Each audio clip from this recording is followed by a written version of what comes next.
Bismillahirrahmanirrahim. Assalamualaikum warahmatullahi wabarakatuh. Kami dari kelompok 3 akan menyampaikan materi tentang bahasa dan masyarakat. Nah, seperti yang sudah kita ketahui bahwasanya bahasa itu merupakan alat komunikasi. Bahasa itu merupakan alat penghubung ketika manusia itu akan berkomunikasi. Di dalam kehidupan masyarakat, manusia dan bahasa itu merupakan satu kesatuan yang utuh dan keduanya tidak dapat dipisahkan. Mengapa? Karena manusia akan sulit berinteraksi tanpa adanya suatu bahasa. Nah, dalam makalah kami ada beberapa hal yang berkaitan dengan bahasa dan masyarakat. Di antaranya yang pertama ada bahasa tutur, yang kedua ada masyarakat tutur, kemudian yang ketiga bahasa dan tingkatan sosial masyarakat. Nah, untuk selanjutnya saya sebagai pemateri pertama akan menjelaskan mengenai bahasa tutur. Menurut Ferdinand de Saussure, bahasa ini berasal dari bahasa Prancis dan bahasa ini berasal dari 3 kata. Yang pertama language, yang kedua langue, dan yang ketiga parole. Nah, untuk istilah yang pertama yaitu language. Istilah ini digunakan untuk menyebutkan bahasa sebagai lambang bunyi yang digunakan untuk berkomunikasi atau berinteraksi antar sesama. Nah, istilah ini tidak mengacu pada bahasa tertentu, jadi tidak dikhususkan pada bahasa tersebut. Tetapi bahasa di sini dilihat dari keumuman bahasa, jadi bahasa secara umum. Kemudian untuk istilah yang kedua yaitu langue. Nah, istilah ini dimaksudkan sebagai sistem lambang bunyi yang digunakan oleh sekelompok masyarakat tertentu.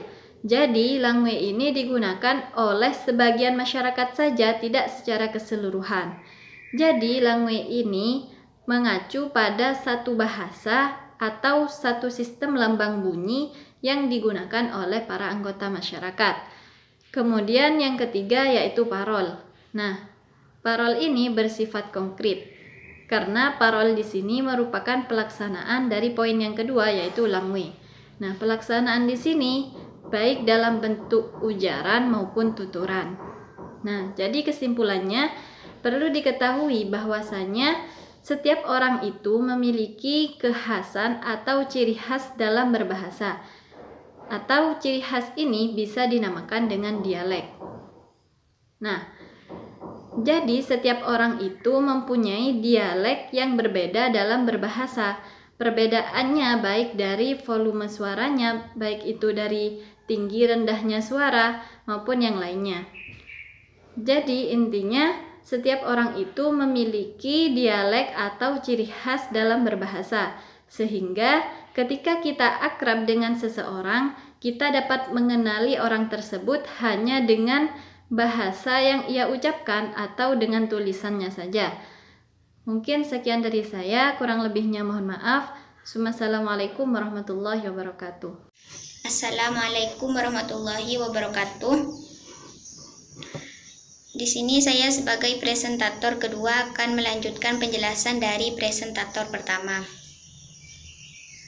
Baik, di sini saya akan menjelaskan tentang masyarakat tutur. Apa itu masyarakat tutur? Definisi masyarakat tutur menurut Fishman yaitu adalah suatu masyarakat yang anggota-anggotanya setidak-tidaknya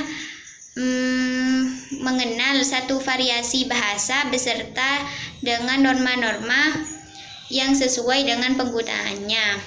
Sedangkan menurut Labov, masyarakat tutur adalah sekelompok orang yang mempunyai norma yang sama mengenai bahasa. Istilah masyarakat tutur sering pula disebut masyarakat bahasa atau komunitas bahasa. Kalau suatu masyarakat mempunyai verbal repertoire yang relatif sama serta mereka mempunyai penilaian yang sama terhadap norma-norma pemakaian bahasa yang digunakan di dalam masyarakat itu, maka dapat dikatakan bahwa masyarakat itu adalah sebuah masyarakat tutur. Jadi, masyarakat tutur bukanlah hanya sekelompok orang yang menggunakan bahasa yang sama. melainkan kelompok orang yang mempunyai norma yang sama dalam menggunakan bentuk-bentuk bahasa. Untuk dapat disebut satu masyarakat tutur, mesti ada perasaan di antara para penuturnya bahwa mereka merasa menggunakan tutur yang sama. Dengan konsep adanya perasaan menggunakan tutur yang sama ini, maka dua buah dialek yang secara linguistik merupakan satu bahasa dianggap menjadi dua bahasa dari dua masyarakat tutur yang berbeda.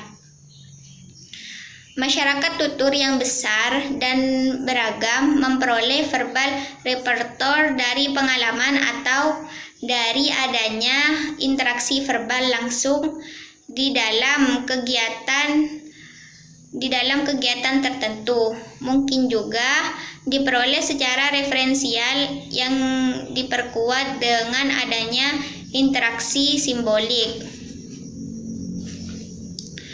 Dalam hal tertentu saja yang disebut bahasa nasional dan bahasa daerah jelas mewakili masyarakat tutur tertentu dalam hubungannya dengan variasi kebahasaan. Contohnya, seperti setiap hari ratusan tenaga kerja yang berasal dari berbagai daerah dan berbagai bahasa daerah yang berlainan bekerja di pabrik-pabrik Makassar. Dan mereka sesama rekan sekerjanya menggunakan bahasa Indonesia dalam berinteraksi.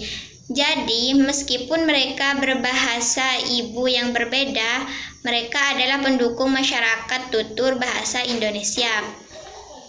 Sekian dari saya, kurang lebihnya saya mohon maaf.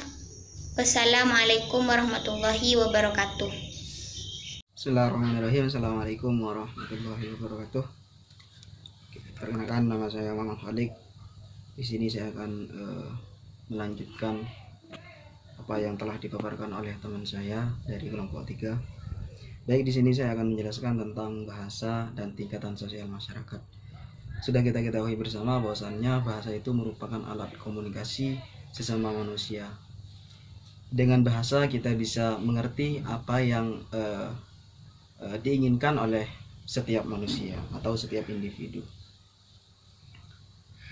Hubungan yang bagaimanakah yang terdapat di antara bahasa dengan masyarakat itu? Jawabannya adalah hubungan antara bentuk bahasa tertentu yang disebut sebagai variasi, ragam, atau dialek. Dengan penggunanya untuk berfungsi tertentu di dalam masyarakat. Misalnya ketika kita di bidang pendidikan kita menggunakan bahasa yang baku.